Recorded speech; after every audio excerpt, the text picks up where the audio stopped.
Welcome to the Podcast of Power, the only Lord of the Rings Rings of Power podcast ever available on the internet, ever, past, present, and future. I'm your host, Mike White. I'm joined by, of course, Mr. Chris Tashu. I'm actually an AI robot paid for by Amazon. That's just it's one of those AI bots that just took all my podcasts and just starts stringing it together to make sense. Hello, Alexa. I like Lord of the Rings.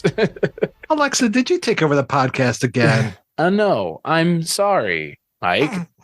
I mean, user. How many times have you watched Lord of the Rings, Mike? I mean, user.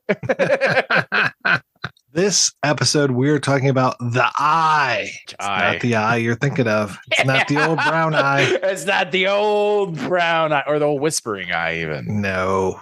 This is Galadriel's eye that opens up, or is it the Queen's eyes that get torched in a very dubious sequence? Or is it the eye of Sauron? It's not that. It's not that. No, I don't think it's that. No. We don't even say the word Mordor. We get it in a very cheesy. Oh, it was the Southlands, but now it's Mordor. Oh God, what was that? Oh Lord, don't call it the Southlands anymore. I'll think of something. That's what I was waiting for. It's not the Southlands anymore. Yeah. Boy, hey, you know what? For as ham-fisted as that is, because it is kind of ham-fisted, right? I think the episode was kind of fun. Yeah, I had a good time with this one. And we get all the storylines. Oh, I was shocked. Me too. What is going on, show? We have ramped it up significantly and actually given Galadriel something to do. Yeah, other than just mope. Or say one-liners that are going to be in the trailer for the first season of the show. I have a tempest within me. Now let me repeat this line 8 times. Mm-hmm. Yeah, no, she actually is given a fair amount of things to do with Theo. Though what were the stakes of the volcano exploding? Can I ask you that? Are you able to discern what the stakes were? Because I'm having a tough time here. Not yet. I don't know how many people are dead. I don't know how many people are alive. I don't know who's lost. I don't know who's found. I guess remove Galadriel from all this. What? Yeah, she doesn't get hurt. Fine, she's an elf. But how does it? What? Okay, I have a hard time understanding because all of a sudden, some characters are dead, some characters have disappeared, some characters are blind, but nobody dies. Well, there's that one dude who was like, I think I'm going to retire now. I'm done with the sailing life. And he's the one that I think they couldn't pull out, or he's dead underneath that pile. Yeah, he eats shit real fast. Yeah. But I honestly didn't expect this episode to pick up right because I didn't know what to expect, but it picks right back up where we were. And it's like, so now we're going to separate everybody again for this episode. We have Galadriel and Theo going off on their kind of vision quest together. I don't know, to make right or something. They get separated from the group, and then everybody else sans Isildur, because apparently Isildur's dead, but we all know he can't be dead. Right. We all know better. Right. Show, would you stop this shit? Yes. Isildur, my son is dead. So that was a fucking lie. He can't. Yeah. But so Muriel the Queen is blinded in all of this. Seems to be the only one. So we find out that she's blind, and then the rest of the episode really has nothing to do with them, which I was kind of okay with. Yeah. Once we pivoted away from Galadriel and Theo and Elendil and Muriel, and for whatever reason, Halbrand is also half dead. Off screen, this attack happens, I guess. Yeah, it's weird. We've kind of had this weird issue with the Numenor storyline up until this point not being particularly interesting. And when it met up with the Arondir storyline, I was like, okay, maybe this is going to go somewhere now. And not really. Still kind of spinning its wheels. Now they have to go on a fetch quest to heal Halbrand, and maybe we'll find out who he's supposed to be. But Yeah, now Galadriel is tasked once again with going off to save somebody else again. Okay. Yeah. But speaking of going on journeys, the Harfoots, man, I was glad to see them back. And I was glad to kind of see that all of the Harfoots have kind of come around to the stranger. Can't call him Gandalf anymore because I think you're right. I think he's Tom Bombadil. Tom Bombadil, yeah, 100%. I think you're right, Mike. Yeah. I was pleased to see that the show has kind of pivoted them in an interesting direction regarding him. They're not all just kind of like, oh, he's such a terrible, like, pox upon us. Like, no, you're about to find out who apparently we're finding out who the real pox upon the land is with, again, introduction of more new character. Ray, they've already introduced them, but we still don't even know who they are. Well, I'll tell you who they are. They're the nomad, the ascetic, and the dweller. So yeah, they don't tell us who they are because who the fuck is the nomad, the ascetic, and the dweller? I couldn't tell you. No, me neither. But so early on in like the stuff that they were showing for the show, they showed that one character, the one with the close cropped hair. Yeah, and everyone's like, the nomad. Edith Poor is her name. Everyone's like, that's Sauron. I guess everybody forgot that was also a female actor. Well, she does have a little bit of an androgynous look. Very much so. With that very short haircut and stuff. Because, I mean, I think I referred to her as Eminem the last time we spoke about her. I thought it was a male character. Yeah. And then it's made very clear in this episode that it is a female character, which is interesting because now I really no idea who these characters are supposed to be. But they seem to have some connection to the stranger. They seem to be looking for him and continuing to follow him. And he heals all the trees and then leaves. Yeah. Yeah. He makes like a tree and leaves. Yeah. Oh, wow. Sorry. And yeah, we get this trio and they're after him, and when she puts the fire out with her hand, I was just like, oh, that's kind of badass. And then when she's just like, oh, and by the way, I'm going to torch this fucking village, I was like, oh, yeah. I didn't expect that. To me, that was more of a conflagration, more of a horrible thing than all the stuff that just happened in the Southlands, aka Mordor. Yeah, I agree.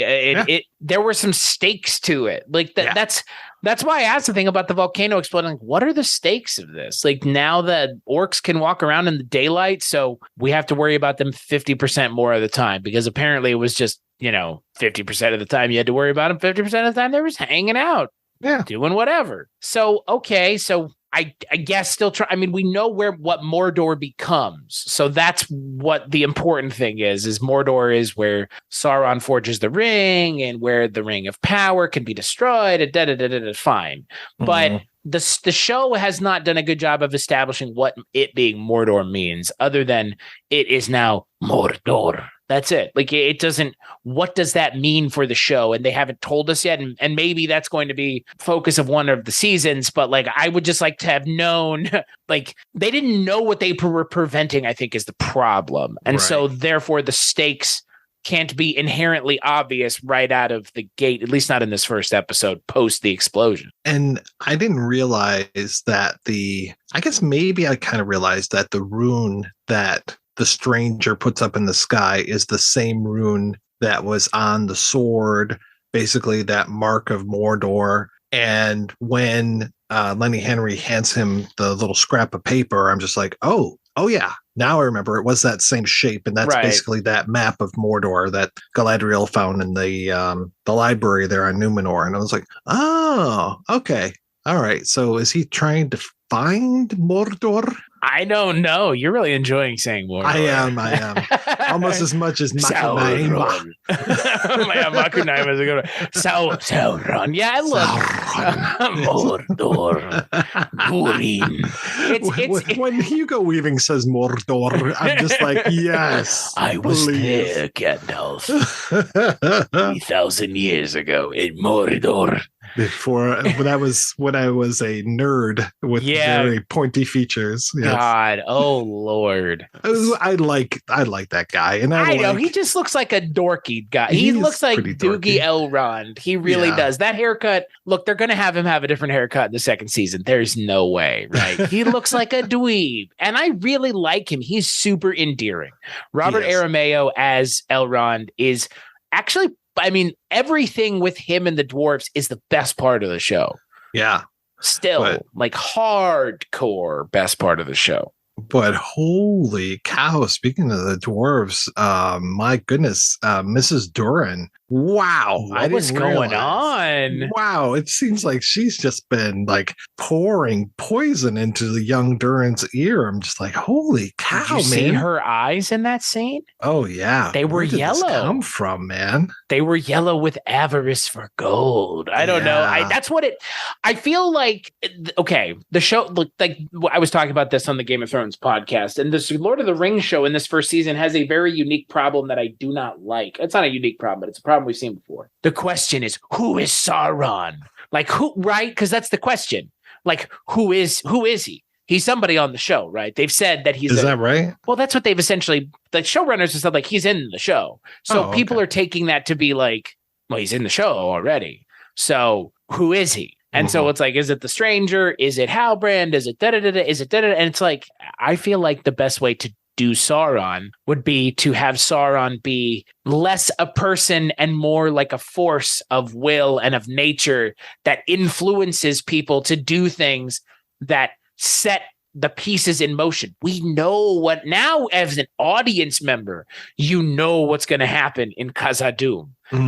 Before it was all the, if you'd read the books, if you've seen the movies, if you know that what Khazad-dûm is and Moria, like if you knew that before, you knew where this was going. But now the show has made it explicitly clear what is going to happen with Khazad-dûm in the show. And I'm actually fucking shocked that is episode 8 of the first season of the show, or episode 7 of the first season of the show, where we are seeing a Balrog on screen. Holy cow, man. What? Yeah, I was pretty happy. And that Balrog looks really good. Oh my God, it looks better than it. We haven't seen a Balrog since Fellowship.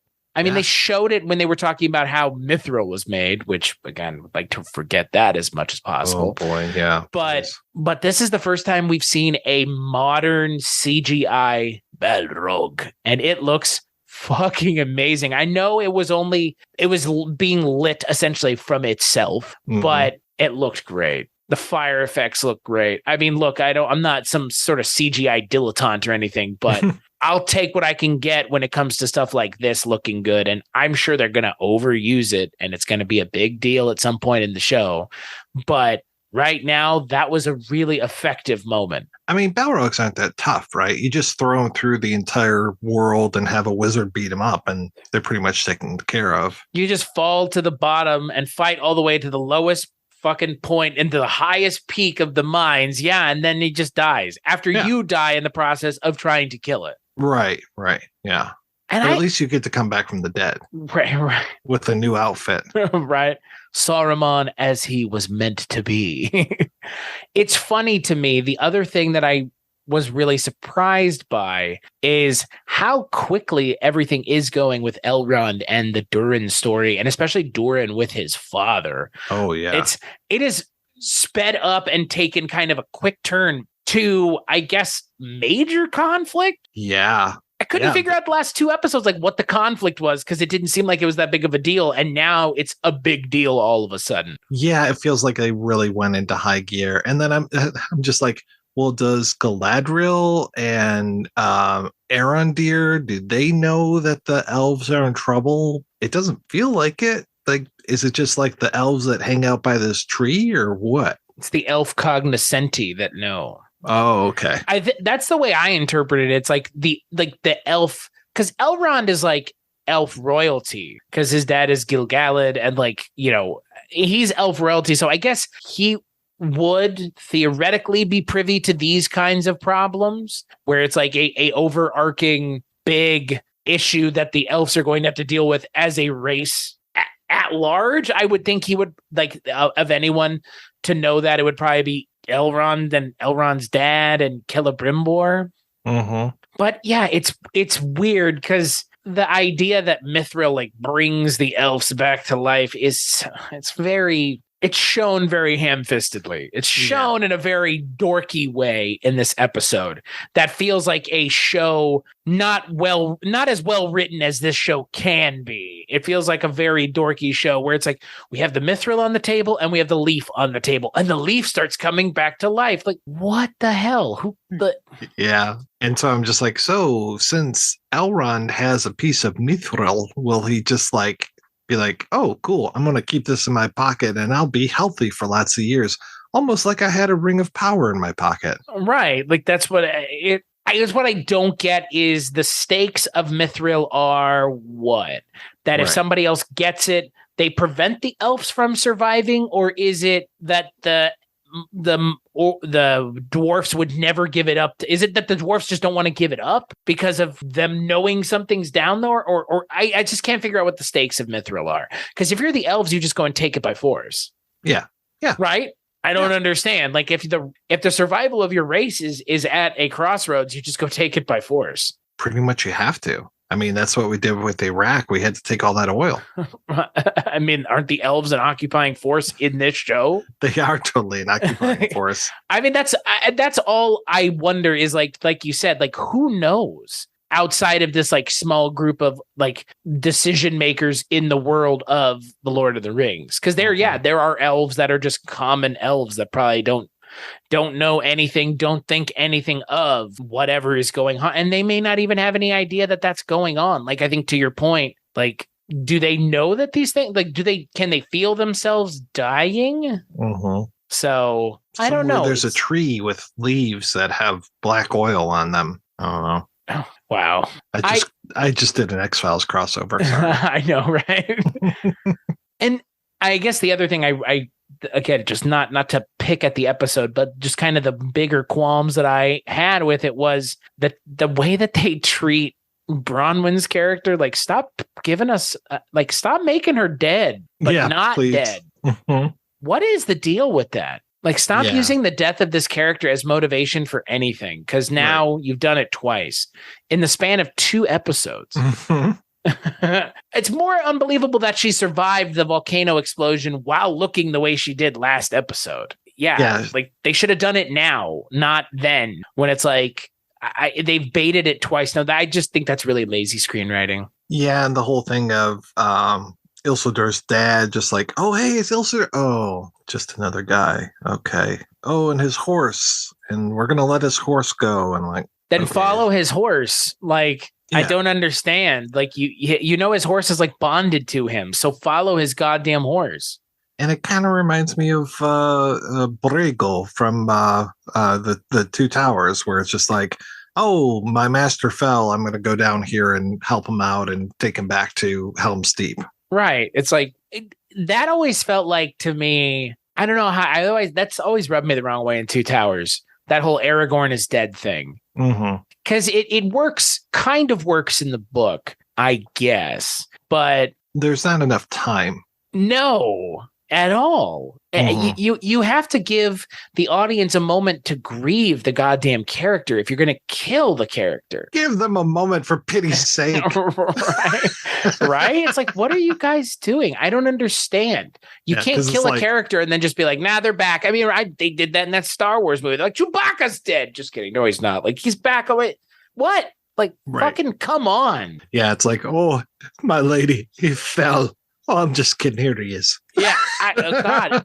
I've been playing the Lego Lord of the Rings game. That's literally how it happens in Lego Lord of the Rings. He's like, he fell, and then he just goes, bang, and opens the gate in the same scene. And it's like, yeah, I can get down with this being the way it would have gone in the movie because it's so unnecessary. And it's unnecessary here. It's like 5 minutes of a 72-minute episode that they give time to this like nonsense of trying to convince us that these characters, oh, maybe Bronwyn's dead, maybe Arondir's dead.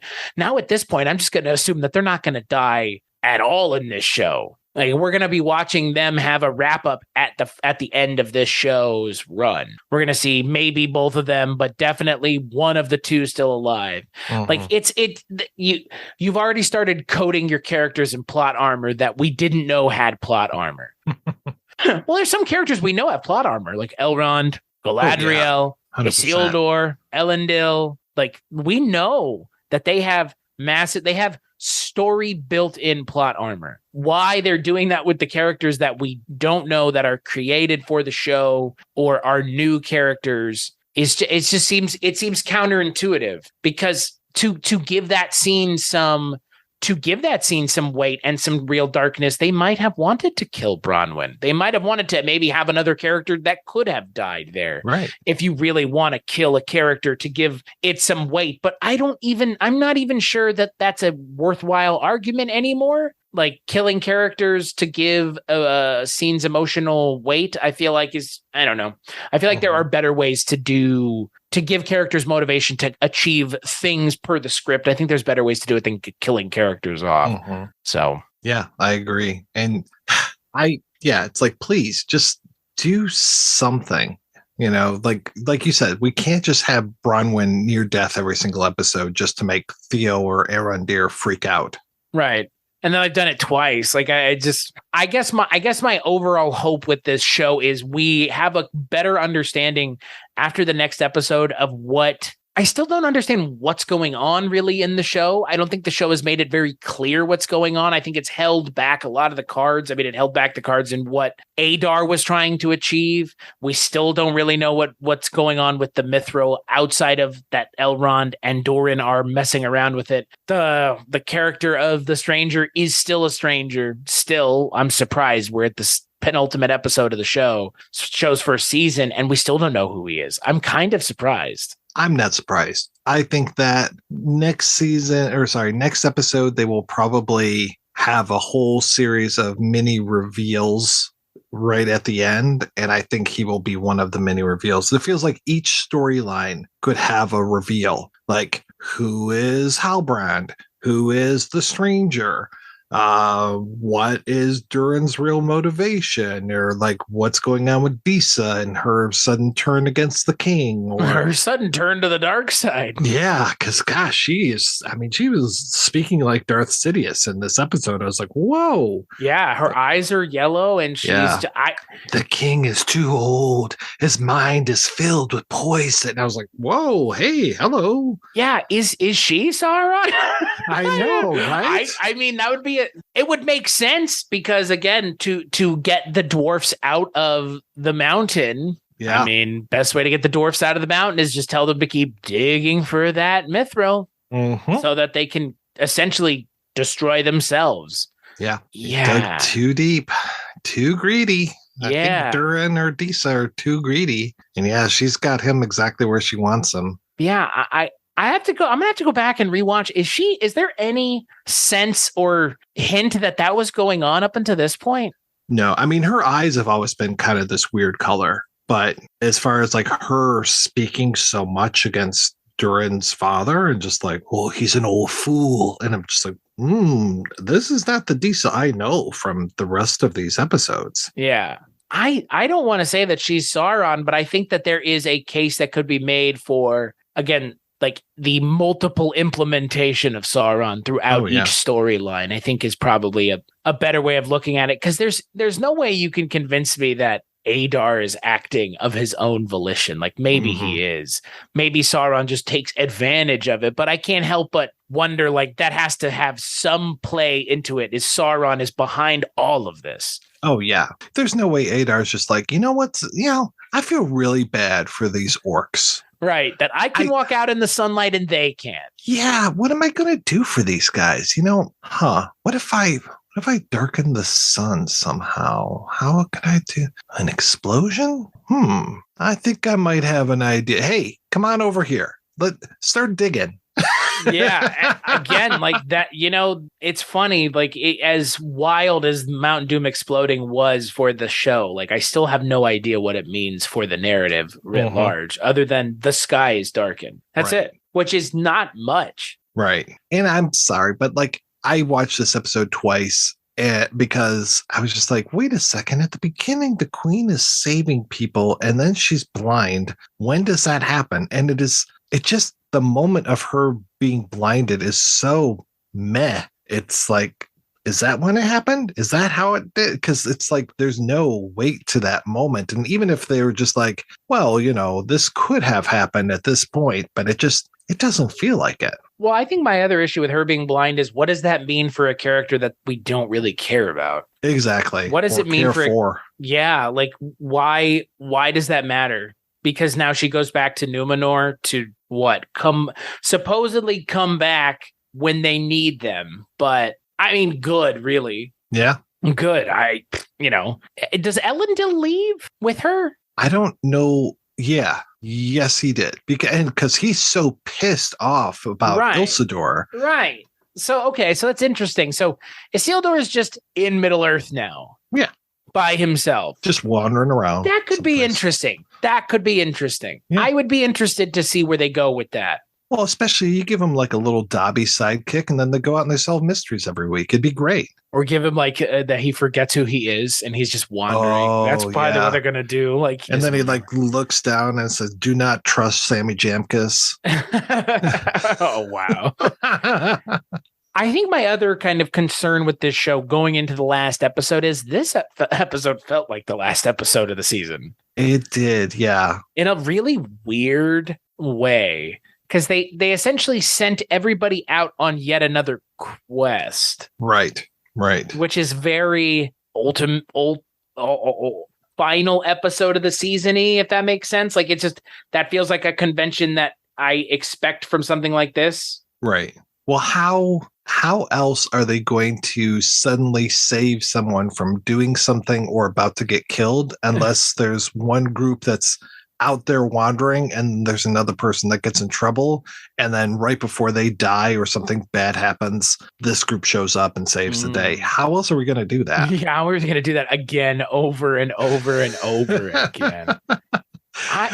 You can only look to the east at the dawning of the fifth day so many times. Apparently, but in this show, you can do it a lot. Yeah, God. It's dawn all over the place. I honestly thought that when those like weirdos burned the Harfoots huts, that the stranger was going to come back and stop it, or it was going to be like a vision or something. Mm-hmm. I was not expecting that, but yeah, like it has more weight than anything else, and like to your point, like. I guess finally we have something in the show that sticks, that matters. Like you said, that matters, that somebody doesn't come in and save at the last moment. That feels like the big thing that happened this episode. Even then, I don't know how many of the Harfoots were actually in their traveling things. If any.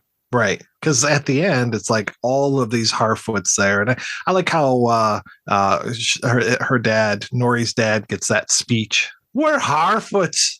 We stick together. And I'm just like, oh boy, here comes a big speech coming up. Like everybody just stops what they're doing and starts looking at him. I'm like, okay. I like that actor who plays her dad. We haven't seen him doing enough on the show. It's because he's Sauron. Oh, God, I knew it.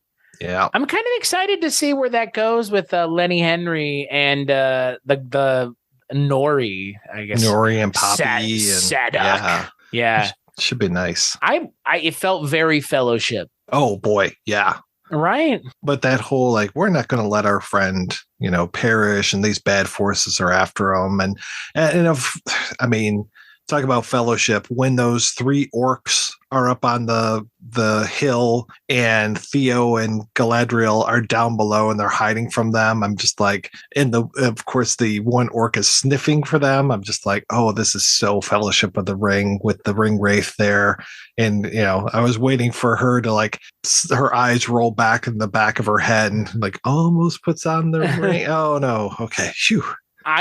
There was I don't know if you heard it. There was a ring audio stinger when Galadriel and Theo were talking, and he says something about like, I don't understand why this happened. She says something to the effect of like, we don't know why some of these things happen, but they will have they may have an effect on everyone in the future. And then you hear the fucking. Oh wow! It's like, oh my god, yeah. It's just like a very subtle, like two or three notes of it, but it's like, yeah. We know this is the story with the MacGuffin to end all MacGuffins, right? It really is. We are at the penultimate episode of the first season. The show is named Rings of Power, and poor Celebron or whatever, he's just like poor LeBron James. Yeah. LeBron. Whose name is way too similar to her husband's name, Galadriel's husband's name. Who is dead? Question mark. Oh, well, he's there in the movies, so he's missing here. Yeah. God, whatever. Stop, show. Yeah, he'll show up when she's about to be stabbed, or shink. Right. He'll block somebody's sword as it's coming down on her head. Yeah, exactly. Yeah. That's why this show is resorting to cheap tactics like that is beyond me. But okay, I mean, I'll make fun of it just the same every time it does it. Yeah.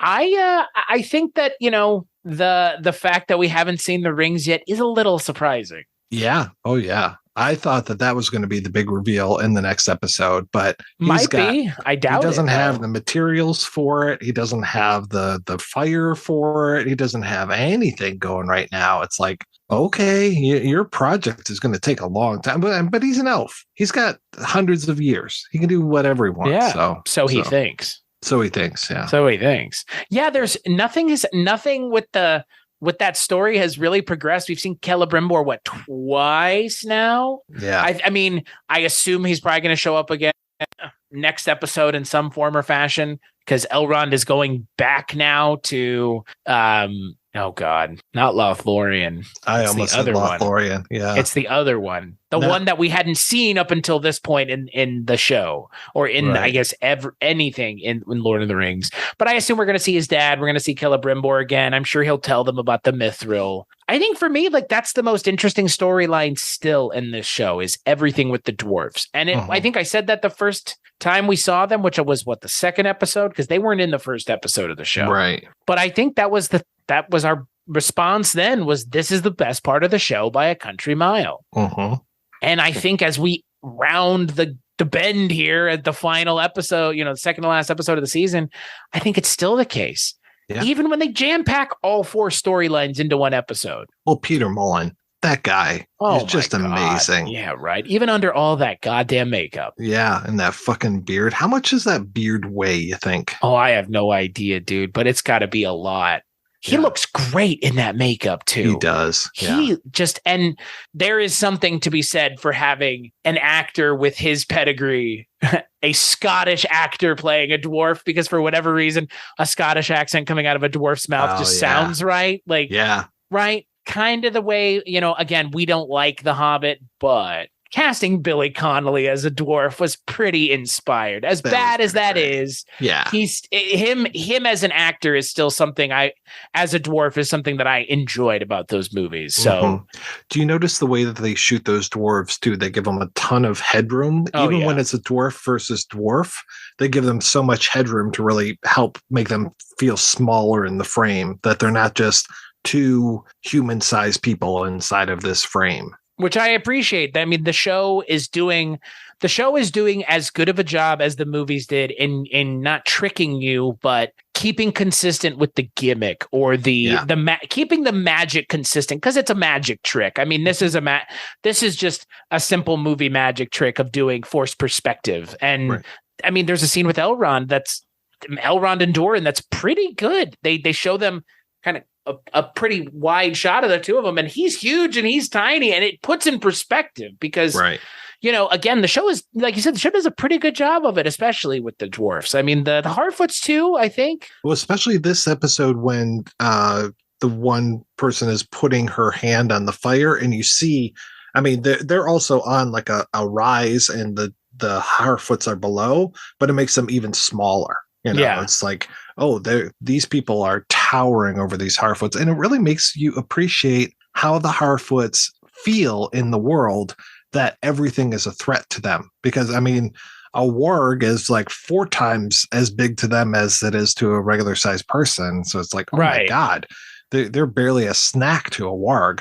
And that is what I've always appreciated about the Jackson films and now this show is they really do a good job at keeping it consistent with the way the races look and interact with one another. Mm-hmm. The production design, I don't think anyone's ever gonna, as much as those Hobbit movies kind of stink, at least the third one, they're still really good from a production value of the production. The quality of the production is just, you don't get any better than Weta Workshops and Peter Jackson's eye with those things. And they've kept it consistent with the show. Mm-hmm. This episode, for whatever reason, looks more Jackson than a lot of the other ones we've seen.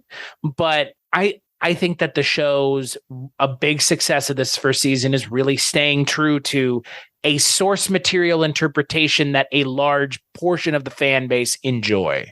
Because we both know that not everybody likes Lord of the Rings via Peter Jackson, and there are problems with it versus the source material. But I think more fans of Lord of the Rings than not like the movies, which is why this show is an extension of the movies tonally. Consistently throughout. I think even when the show is kind of hewing closer to horror, like it did in the one episode with the orc kind of coming in through the ground, which I forgot was this show, and that this was this season, and it was like fucking 5 episodes ago.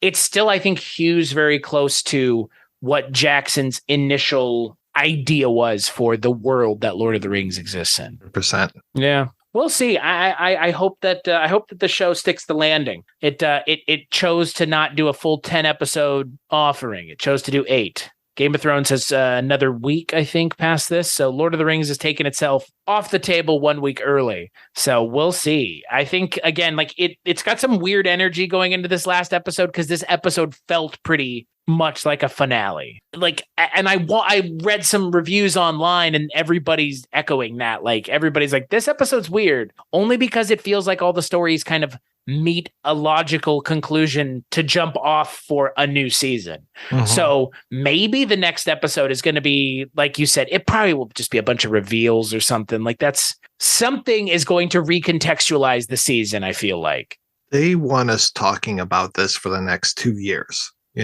This is, the best of both worlds season finale from Star Trek: The Next Generation. This is one of these, like, they have to build this up to a cliffhanger so that when you watch this, in a binge watch, 10 years from now, and you're just like, oh, this feels like it must have been the end of the first season or something. And then they like hit you with this next one and you're just like, oh, this was the end of the first season. That's right.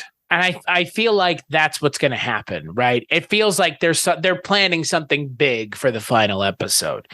And maybe they haven't been revealing the names of the episodes for this episode alone. Maybe the final episode of the first season, maybe its name means something or matters to the plot more than we know. I don't know. I mean, it's been weird, in my opinion, that they have not told us the names of the episodes. It feels very intentional. Maybe it's intentional for a reason for this last episode. But I agree. It feels like they've, like you said, any more in the day of kind of, I don't know, entertainment through spectacle, because that's kind of what Lord of the Rings is. Like, it's a spectacle, right? Like, it is. It's a high fantasy, fantasy opera of all these characters, whatever. It feels like they need to give us that to stand out, because Game of Thrones is going to, they're going to. Anyone who's seen that show knows they're going to have to. And this show has to as well. Yeah, because like you said, it needs to end on a very, very, very strong foot. A hard, strong foot. A strong, hard foot. A brandy foot. I'm just waiting for that flash forward at the end of the show where it morphs Nori's face into Frodo's. And then we both are just like slamming our heads on the table going, I swear to fucking God, no. It's not going to happen. So as we come into the final episode of the season, what are your hopes for what we get out of the final episode? Well, I'm hoping that the stranger puts on some yellow boots and starts singing. God damn it. Me too, frankly. I'm hoping, I don't know what I'm hoping for versus what I expect, right. Like, okay, well, let's say, what are you hoping for and what do you expect? I'm expecting that Celeborn will be like, oh, and here are my plans, and like unrolls this thing, and here's like the ring shot. It's just a circle, and he's like, for kids. What's that? A ring? Yes, it's a ring. Stop asking me about it. Do you have everybody's ring sizes? How did you get those? Yeah, did you ask Durin, like, what size ring are you? Yeah. For like a ring of power. Right. Yeah, I want to give you a gift. Yeah. Yeah. I mean, but yeah, like I was saying earlier, I think there's going to be a lot of reveals. I think we're finally going to find out who the stranger is. I think, yeah, to your point, we'll find out who's pulling Adar's strings. If like I think we will find out. Oops, sorry, I didn't realize the buzzer was on. Your brownies are ready. Yeah, I think we will find out who Halbrand is, or a little bit more about his story. And yeah, I mean, we're going to have the Harfoots, I guess, rescue the stranger. But yeah, I think that'll be the big reveal next time. So the stranger, yeah. And then I kind of don't give a shit about a lot of the other stuff. I mean, I don't know where we're going to go with the dwarf story to wrap that up, unless it does continue on with that Disa as evil Beasta going on. Right, which I think that would be interesting. I'm game for that. Like, yeah. Wouldn't that be weird? Yeah, because I love her character. And right. Now all the internet racists can be right. Yeah, exactly. Right. It would be out of left field. It would be completely, but it would be completely earned. Because, like, yeah, it's only one scene, but like it did up until it didn't, it felt okay. And then all of a sudden it was like, oh no, this took a very hard turn. But up until the moment right before it took a turn, like, it was believable. Like, she was making sense and you could understand why she would be upset. But it's like that turning of the dial further that feels like maybe there's something else going on. Maybe it should have been called The Eyes, not The IE. Yeah, I think for me, my hope is that one of the unnamed characters or misnamed characters gets a correct name, or like you mentioned with Halbrand, like a better direction given. And yeah, I'm kind of with you. Like the Galadriel stuff, okay. Like the Harfoot stuff with the Harfoots, I think is, like you said, it's going to be a big part of it. And I think the stuff with Elrond going back to the Elf City is also going to be a big part of it. I hope they have there's some reveals, but if they don't reveal who the stranger is at the end of this season, like, does it? Or when do they then? Because if you make it out of this season without revealing it, like, all bets are off, right? Yeah. Well, if they go through the entire first season of Twin Peaks without revealing who killed Laura Palmer, I just don't know what I'm going to do with myself. Fair. Yeah. But at the same time, like, this show has done it to itself in a lot of ways. Yeah. Right. True. Yeah, I mean, it's like anytime you have a character who looks like a character that half of, if not everybody in the world knows, then you can't blame us for wondering who the fuck he is throughout the entire first episode or first season of the show. Like, that's not on us. That's on the creators of the show. That was an intent. So I hope they answer it. But if they don't, like, then it'll be a reveal down the road. And hopefully that reveal, I would assume, has some value in waiting. So who knows? Fingers crossed. All I know is we're not going to get a title until we're talking about it. Oh, Jesus. Jesus Christ, man. Give it a rest, Amazon. Next season, they just reveal all the titles. So just like, this is it. A week before we air, here's all the titles. I mean, are we supposed to think that, like, who cares? I guess they care. I guess Amazon cares. Yeah. Yeah. I'll tell you, man, the way that they ended the episode with the thing with Mordor was pretty cheesy. They should have ended it with that goddamn Balrog reveal, because that was fucking great. That was just nice. to show the leaf falling and falling and falling, and then it gets burned up by the Balrog. You can't write that scene any better. That's why they wrote it the way that they wrote it. That was a perfect reveal. And then they have this, like, dorky Indiana Jones blazing saddles, burning of the map. It's like, oh dear, whatever, fine. Yeah. It had a good cringy. thing. He gilded the lily just a little bit. Yeah. I mean, even if Adar was just like, this is no longer the Southlands, this shall now be known as Mordor. I was just like, oh, I like that. But having it as a graphic reveal, I was like, okay. Yeah. Like, get it? It's Mordor. Get it? That's where the third movie takes place. Like, yeah, I know. I think we know. That was. You didn't even have to tell us it was Mordor. No. Like, Jesus, what do you think? What do you think we think it is? Like, even, end the line. He's like, this is no longer the Southlands. Go up, go back to the mines of Moria and show what's going on, and that's it. Yeah. We don't need that. Yeah. I wonder who made that call, because that feels like a misstep, because they had a really compelling way to leave this episode on a cliffhanger with that Balrog.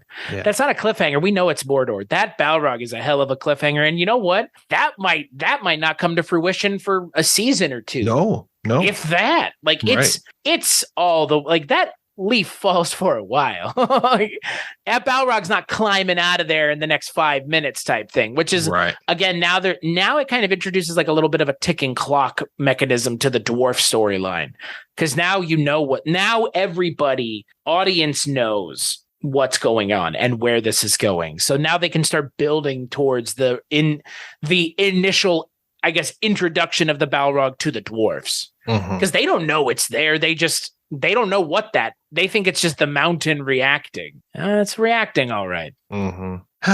Well, until next week, when we wrap this thing up with the cleverly titled episode 1.8, Chris, where can people find you and what you're working on? We should plug our things like Amazon plugs their TV show. We work at websitename.com. No, you can find most of the things, if not all the things that I work on, over at Weirding Way Media, which we have 19 shows, 18 including 18 plus one, this one that you're listening to right now. 19 including this show over at Weirding Way Media, all kinds of stuff, movie, pop culture, you name it, you can probably find it. And if you can't, we're adding new shows all the time. So that's where you can find most of the stuff that I work on. If you want stuff that I work on specifically, cstashu.com, but Weirding Way Media is where you're going to want to find most of the stuff that I work on. What about you, Mike? Same thing. Absolutely the same thing. You can find all the stuff that I'm working on over at weirdingwaymedia.com. It's almost like we were in this together, Chris. Yes, it is. It's almost like we're Doran and Elrond. I don't know which one of us is Doran. I don't know which one of us is Elrond. And at this point, I'm too afraid to ask.